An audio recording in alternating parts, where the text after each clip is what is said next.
But there's something about Van Gogh's legacy which is much more important than his fathering this or that ism of modern art. Vincent's passionate belief was that people wouldn't just see his pictures, but feel the rush of life in them.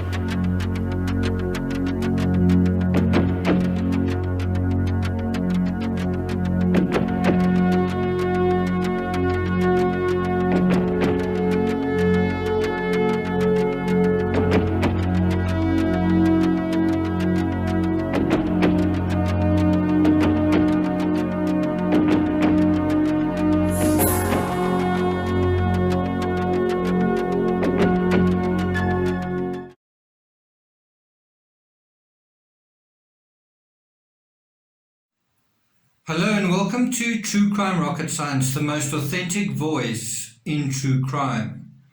Today, although it's the 11th of July, we are going through the letter from Vincent van Gogh to his brother Theo, written from Orvais on Thursday. The 10th of July was a Thursday. And I think it's the third last letter that Vincent wrote from this date onwards. So after this, there'll only be 2 letters to go. In the previous episode, I mentioned that the art historians, the experts, the folks at the museums kind of gravitate to the story that Vincent didn't want to be a burden to his brother, and his brother was struggling, going through kind of a crisis with his child at around about this time. And so Vincent kind of realized, wow, I don't want to be a burden to them. And so that's why he committed suicide. Now, what you're going to see in this letter is reinforcement for that idea.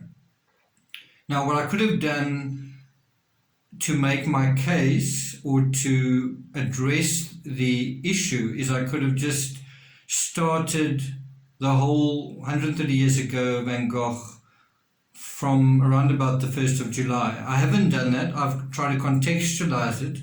I've tried to help you guys get to know the person that Van Gogh was, also the person that his brother was, and just get a feel for who these people are. And so hopefully I've succeeded in that. I'm sure a lot of you, or some of you, will feel, for example, in this letter, that, wow, I actually think maybe he did commit suicide.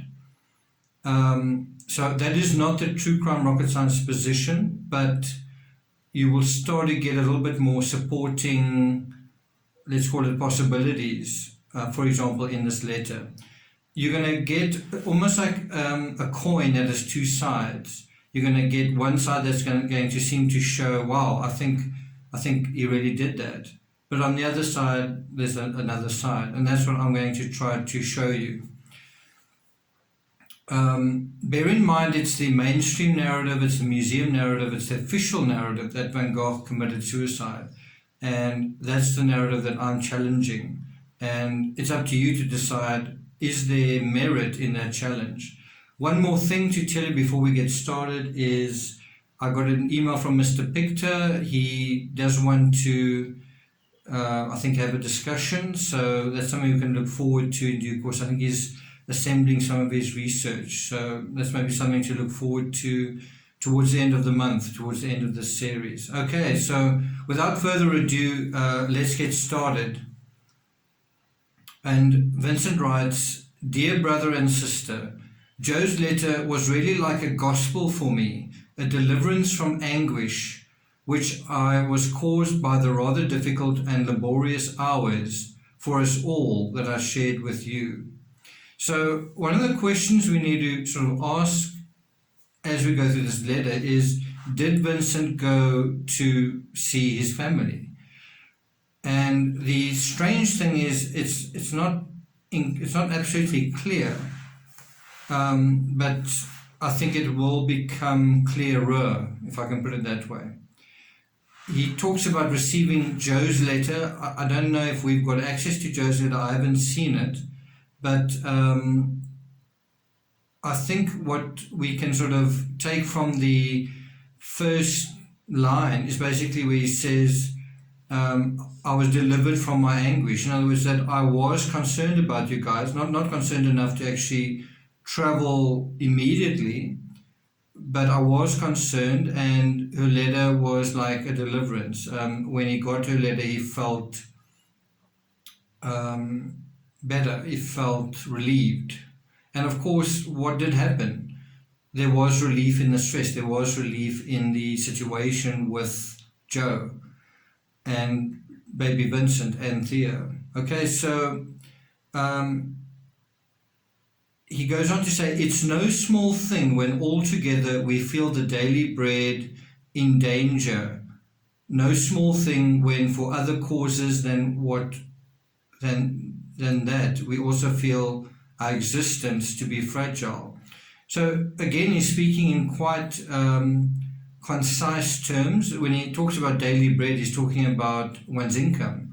And I know a lot of us are feeling that anxiety as well. We're feeling, he says, it's no small thing when all together we feel the daily bread in danger. When all of us kind of as a community, or as a family, or as a group, share in that sense of peril. And then not only that, he says, we all also feel our existence to be fragile. That's also something that people are feeling right now with the coronavirus. I can tell you right now, the stats come from America. They've just had their most infections day, 66,000, I think 600. It's the most infections in one day so far. South Africa's just had the same. South Africa is now in the top 10 infections in the world. So there's a lot of people feeling fragile. It's totally justified to feel that way. In South Africa right now, I'm bundled up because we are having the coldest day so far this year, and Tuesday may be as cold or maybe slightly colder. But we're certainly feeling fragile going through what we're going through, with it being the peak of winter as well. He goes on to say, once back here, I too still felt very saddened and continue to feel the storm that threatens you also weighing upon me. What can be done? You see, I usually try to be quite good human, but my life too is attacked at the very root. My step also is faltering. I feared not completely, but a little nonetheless, that I was a danger to you, living at your expense. But Jo's letter clearly proves to me that you really feel that for my part, I'm working and suffering like you. So this is an extraordinary paragraph. It's a paragraph you might want to read a couple of times, listen to a couple of times. But quite a few things are revealed in this paragraph. For example, the fact that he says he felt very saddened and continued to feel the storm of emotions, the storm of anxiety that threatens you, meaning Jo and Theo. He was saying he's feeling that storm also weighing on him. So it seems like he's also feeling a storm of stress, of anxiety, of concerns about health. But what he says is, where does he say it? He says, once back here, right? And what that seems to suggest is that he wasn't there, that he left. And so once back in Orvez, he continued to feel sad, right? He doesn't say he felt mad or that he felt sick or that he was having another breakdown, just that he felt sad.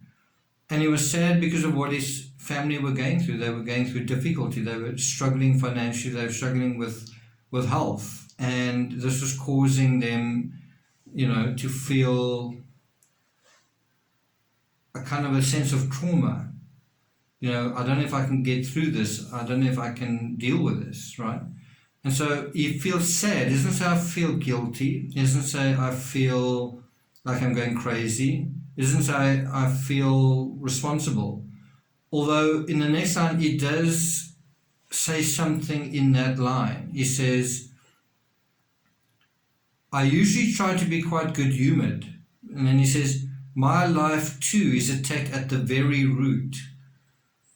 My step also is faltering. Now, as I say, the art historians love this. They say, well, this is an indication right before he died, 2-3 weeks before he died, where he's saying, I'm faltering, I'm struggling. I'm kind of at the point where things are about to fall apart.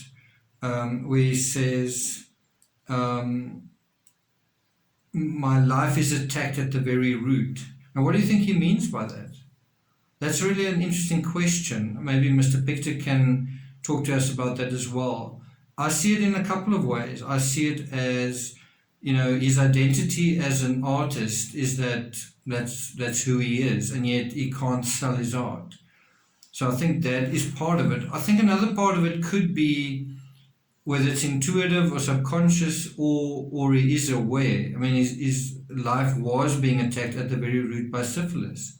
Vincent van Gogh had syphilis, so it was being attacked at the very root. Another interpretation is that his sanity is the very root of who he was, and that he was struggling to keep it together. You could make that interpretation. And I think that would be fair. I think a lot of artists do feel that sense of existential crisis, especially when you're not selling your work, right?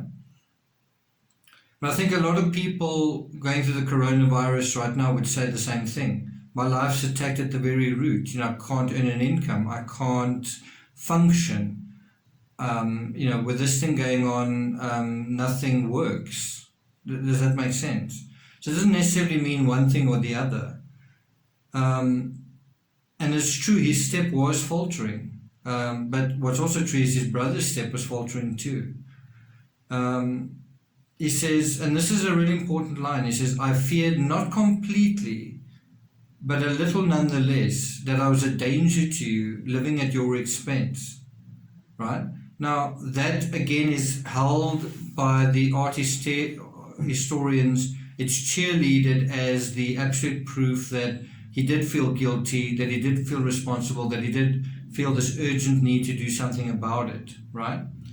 And then he says, but Jo's letter clearly proves to me that you really feel that for my part I'm working and suffering like you. So in other words, he's saying, you know what, I have been feeling like I'm a danger to you, I'm an expense to you. He says, living at your expense. I'm a burden. That's kind of the word that art historians use, that he was a burden. He doesn't use the word burden, but that I was a danger to you, living at your expense. But then he says, and this is an important thing, it's not what you think, or what Jo thinks, or what Theo thinks, or what the art historian thinks. It's what Van Gogh thinks. And what Van Gogh thinks is, he says, I thought, I was worried. He says, not completely. He doesn't say I was consumed by it. He just says, I was worried, not completely, but a little, that I was a danger to you, living at your expense. In other words, he's saying, it occurred to me. I was aware of that. I wasn't completely unaware that I was a burden to you, right? I was aware that I was. But then Jo's letter proved to me that you really feel that for my part I am working and suffering like you. In other words, he's referencing the solidarity that they feel for one another. Now, I think you can definitely make the argument that although he is saying this, when he finishes the letter and he sort of walks out of the inn and is painting, maybe it sort of dawns on him, maybe the reality steals on him that this can't go on, that his burden is it's what's the word? It's untenable. It's something that can't continue. It's something that he's got to do something about. It's up to him to change things. That's definitely something that I think is possible, even probable, that he felt that way. I'm just saying, in his letter, he says Jo's letter was a deliverance from the anguish. He's saying that Jo's letter I was sad, but now I feel that, you guys feel that I'm going through the same thing you are, and we're in this together, right? Again, kind of like the coronavirus. So the other thing that I think is important to address is Vincent is telling them about his feelings. He's saying, this is how I feel, this is what's going on, and he's being honest. He's not trying to make excuses. He's being very sincere, and he seems to be sort of making the case that things are difficult and dangerous, but at least they have each other, something like that, and that he's also kind of dealing with it. He's not going crazy, he's not breaking down, he's concerned, but he's dealing with it, right? So if he did commit suicide, then we can assume that when he wasn't writing the letter, that he felt differently, that he felt he wasn't delivered from the anguish, that he did feel completely that he was a danger to his family, even though Jo and Theo and the little baby by then were healthy again, right? Of course, there is a situation where his health might be deteriorating, his mental health, and he may feel it coming along, and he may have thought, wow, I can't put them through another Sarami situation, like another year of whatever. That's also possible. The question is it probable? And once again, you can see just the clarity in which he expresses himself in these letters. One of my biggest arguments is, if he did commit suicide, why is there no suicide note? For a guy who wrote so many letters, who was so expressive in his art, and expressive in his letters, to the extent that he even sketched things in his letters dealing with the paintings, and he was painting a picture a day. Why wouldn't he talk about those feelings of suicide and hopelessness? Why would that not be in any of the letters? Like, clearly, like, I feel hopeless, I feel helpless, I feel I can't live anymore at your expense or whatever.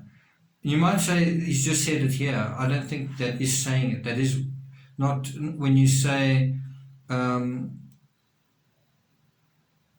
that I feel a sense of deliverance from anguish, that's not saying I'm feeling helpless. It's saying I'm seeing my way through this, right? I've heard often the statement that, well, it could have been like a random suicide, that the thought just occurred to him like that, and then he acted on it immediately. I understand that, and you do get some crimes like murder or robbery that are opportunistic, but crime doesn't happen in a vacuum. Motive doesn't happen in a vacuum. And I think there are serious true crime problems with the proposition, which we'll get to. Anyway, let us go through the rest of the letter. He says, "There, once back here, I set to work again." So that also tends to kind of reinforce this idea that he went to Paris and then returned, right? So this letter is written almost 4 days later, if he did go on the Sunday. Anyway, it says, "The brush, however, almost falling from my hands, and knowing clearly what I wanted, I've painted another 3 large canvases since then." So he's saying, kind of in the 4 days since returning from Paris, he's painted 3 paintings. Now, again, if you're feeling sad, overwhelmed, helpless, in despair, like a burden, and let's face it, your burden is that you are constantly asking your brother, can I get more art supplies? Can you send me more paint material? Can you pay for this? Can you pay for that? If he's feeling the burden in that area, then isn't that the obvious area to stop being a burden? So, well, look, I'm going to not paint right now. And what does he do? He goes right back to painting. He's saying in his letter that I feel delivered from my anguish. I think he was right to feel anguish, but I think he was also right to feel delivered from it by seeing his family firsthand. Now, we weren't there when they met firsthand, but more than likely they hugged one another. There was a shared sense of commitment to one another. There was a shared sense of fate and of destiny, and what happens to you happens to me, and let's get through this together and let's work through it. And Vincent was actually right when he said, I wouldn't take this too seriously. In other words, what happened to the baby? In other words, don't overreact. And he was right. The baby got well. The baby didn't get sick again and almost die, and get sick again and almost die. The baby recovered, right? And in a sense, that was Vincent's own diagnosis or treatment for himself in terms of his own condition, was don't overreact, try and, try and get through it. And it seems like he was. So he goes on to say, there are immense stretches of wheat fields under turbulent skies, and I made a point of trying to express sadness, extreme loneliness. Okay, and I think I'm going to pause this video so I can show you what he's talking about. Okay, so welcome to my bedroom, and the two pictures I have in my bedroom are very large blown up pictures. There's one of them, that's Wheatfield with crows, and the other one is the landscape that Vincent van Gogh spoke about. And the size you're seeing behind me isn't the original size. It's much bigger than, much smaller, the originals, than those sizes. But these are the pictures that are expressing his emotions at the time that he's writing these letters. And so what I want you to sort of focus on is the skies in those pictures. Don't look so much at the fields, but look at the sky.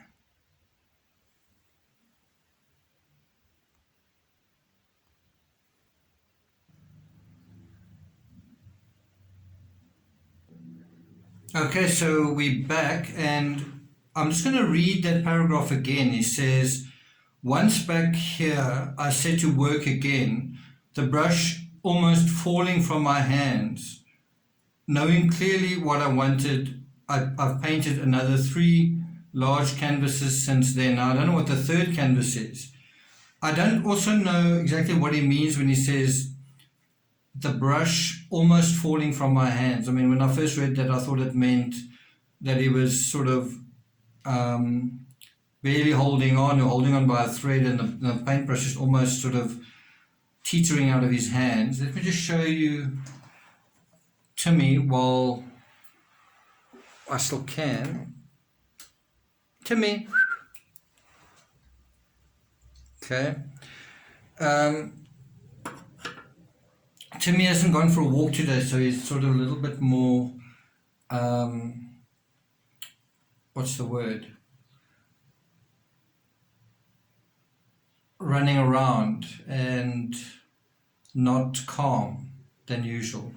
So I'll probably do that immediately after this video. Anyway, the point is, he says, there are immense stretches of wheat fields under turbulent skies, and I made a point of trying to express sadness, extreme loneliness, right?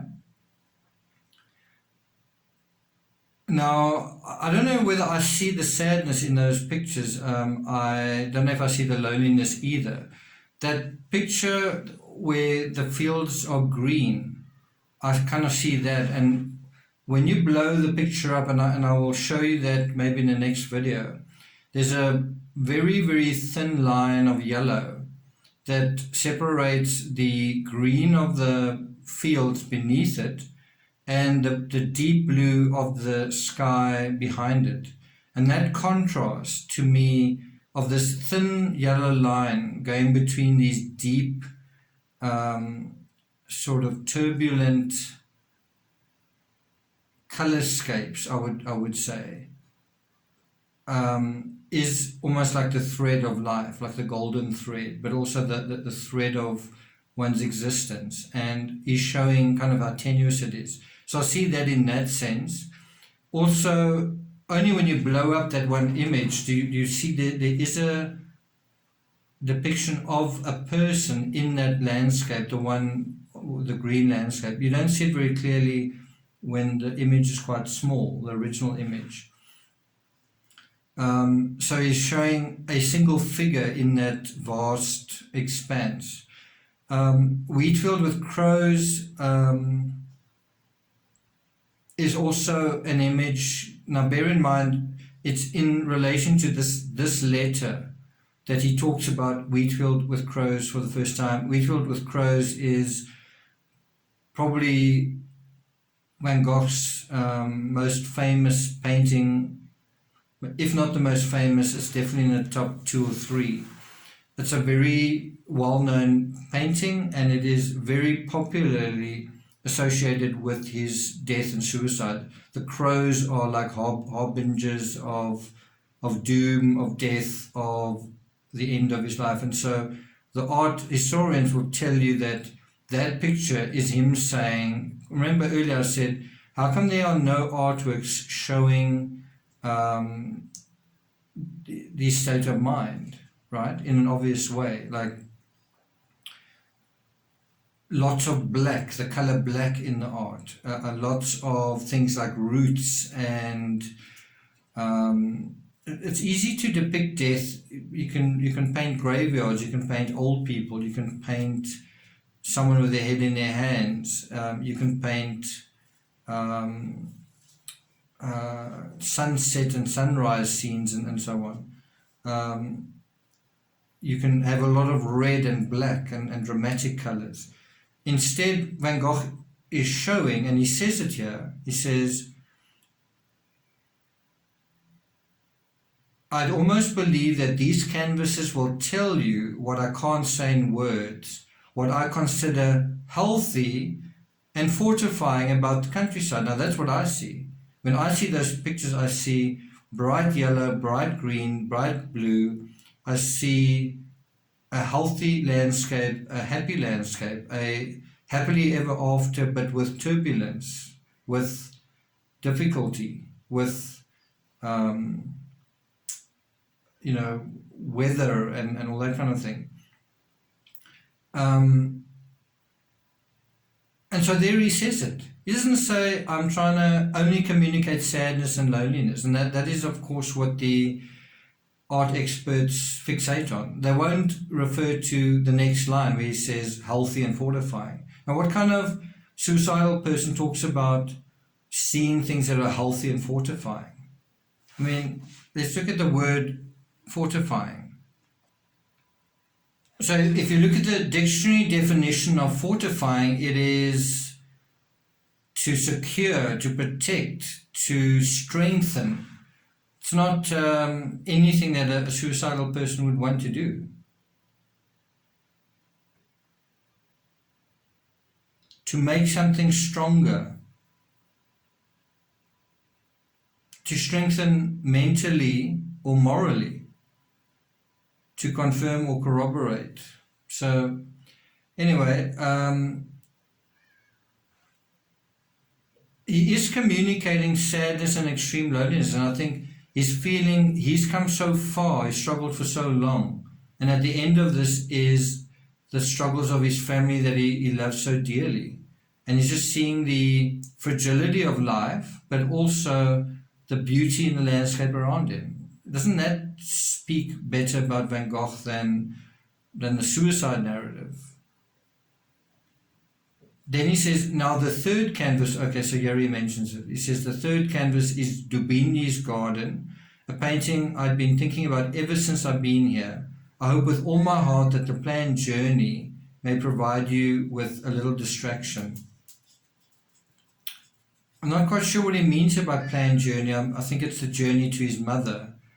It could be the journey to Orvez, but he's saying that, even him saying this, I hope with all my heart that it gives you a little distraction. He's saying, I hope you're going to get a bit of relief from this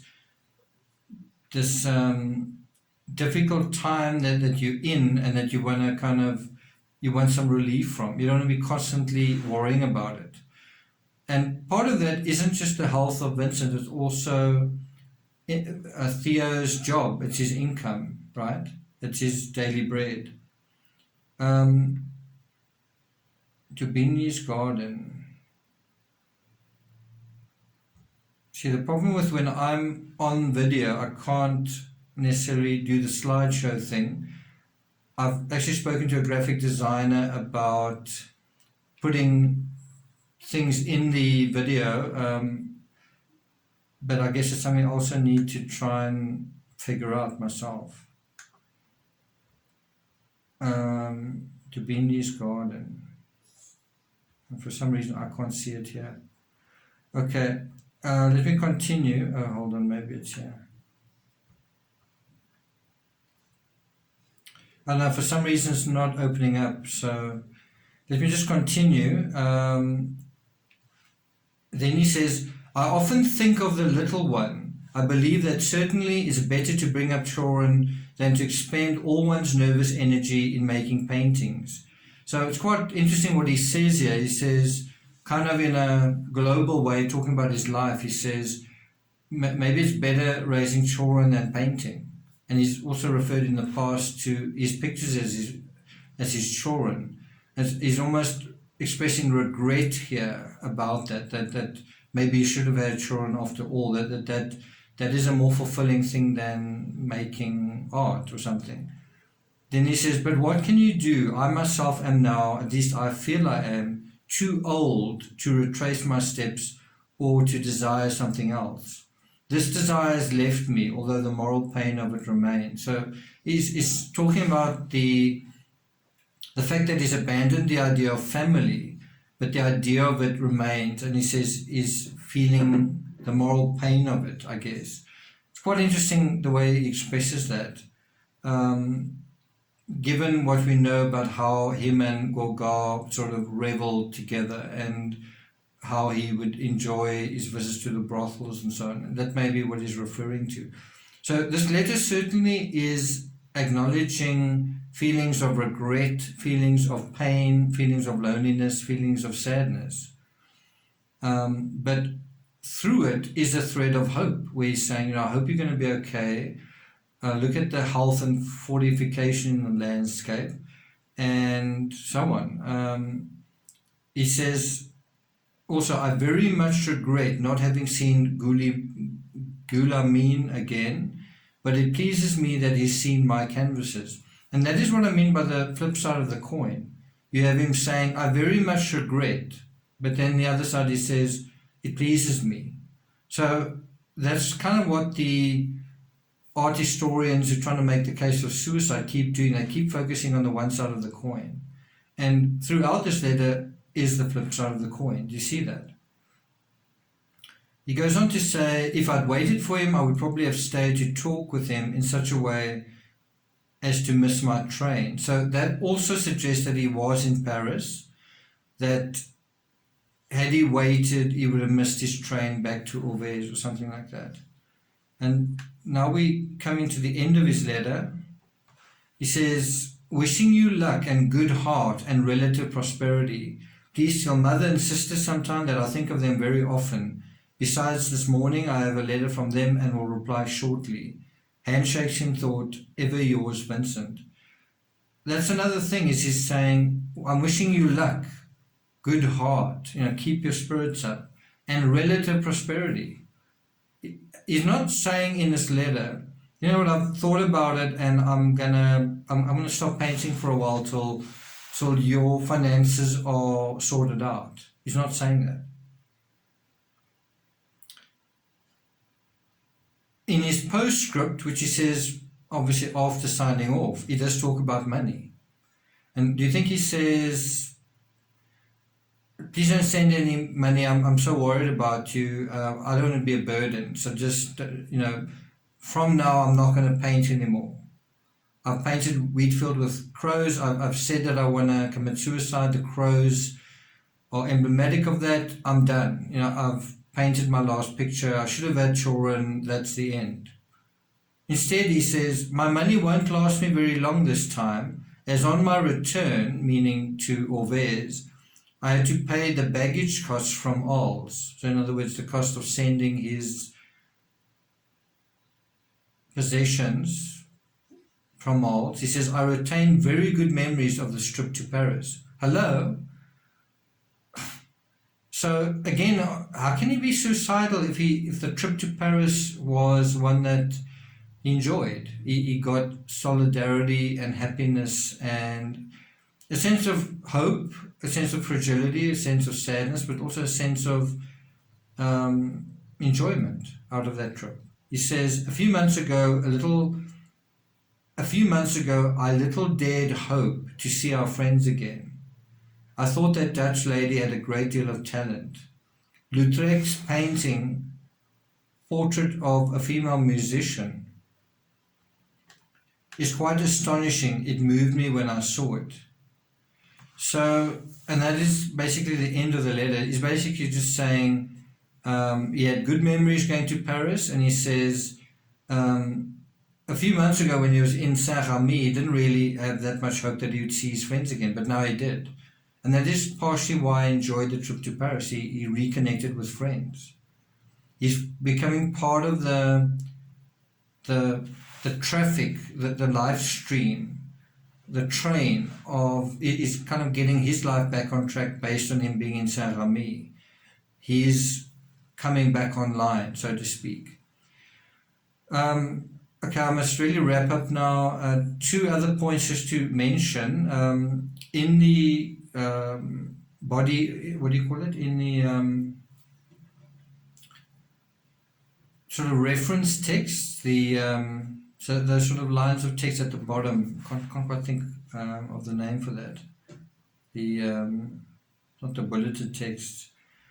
Anyway, it's the text referencing the text above, the body text above. It's mentioned that the letter from Jo van Gogh that gave Vincent this sense of relief isn't known. I find that quite interesting. I find quite interesting that we've got this sense of Vincent van Gogh being the suicidal, troubled artist. And then this letter that actually reassures him is missing. Coincidence? He says, Jo's letter was really like a gospel, a deliverance from anguish, which I was caused by the rather difficult and laborious hours for us that I shared with you. He talks about Jo's letter again. Jo's letter proves to me that you really feel that for my part, I'm working and suffering like you. So if we had Jo's letter, it would be a validation, a confirmation that from their side, they don't think he's a burden to them. And that would basically dismiss the whole suicide narrative out of hand. But because the letter's not there, you don't have the flip side to that coin. Do you see that? Then it refers here to Vincent referring to his own fragile health as well as the health problems of Theo and his family. I mentioned that. And then 3, Vincent had visited Theo and Jo in Paris on Sunday, 6 July. Jo wrote in the introduction to edition of the letters, in the first days of July, Vincent came to see us in Paris. We were worn out by the child's serious indisposition, another word for sickness. Theo had again conceived a plan to leave Goupil, so Theo was thinking of quitting his job in order to start a business of his own. Vincent was not satisfied with the room the paintings were stored in, so he talked about moving to a larger apartment. So once again, instead of Vincent feeling is a burden, he's actually creating even more obligations. He's saying, can you put my paintings in a larger room or a larger apartment? And she says, so they were days of worry and tension. There were also constant visitors for Vincent, including Auréa. These are Jo's words. These are Jo's words in the introduction to the book that she wrote, compiling the letters of the Van Gogh brothers. She said, who had written his famous article, Aurier, the art critic, about Vincent shortly before this, and now looked at all the work again with the painter himself. So Aurier came and looked through Vincent's portfolio with him during this trip, and obviously that can be quite a validating experience for an artist, to have a critic looking at it and saying, "Oh, that's actually amazing. What are you trying to do here? Oh, I understand that. Why that color? Why did you do that?" And and probably recording it on a notepad to write another article about it. He says, Toulouse-Lautrec, who stayed to have lunch with us and had the biggest laugh with Vincent about an undertaker's assistant whom they met on the stairs. So they're laughing, they're happy. Vincent had a good trip to Paris. He had good memories from it. Guillaumin would also have come, but it was too much for Vincent. He didn't wait for his visit and went back to Auvers in great haste, over-fatigued and overwrought, as it appears from his last letters and from his last paintings. So he was affected by it. He did feel emotional. He did feel there was a emotional response to that trip, that feeling, that experience.